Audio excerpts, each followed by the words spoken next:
How to allow or restrict private messaging in Game Center on the iPhone 16 series. First, let's return back to the home screen by swiping up at the bottom of the screen.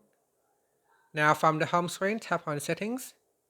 Then in the Settings page, we then scroll down, and in here tap on Screen Time. After that, scroll down and tap on Content and Privacy Restrictions.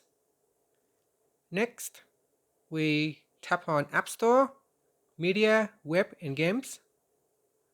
Then scroll down to the Game Center section and tap on Private Messaging.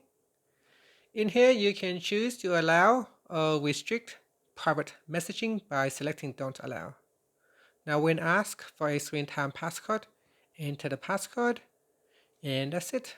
Finally, you can tap on the back key or swipe up to go back to the home screen. Thank you for watching this video. Please like and subscribe to my channel for more videos.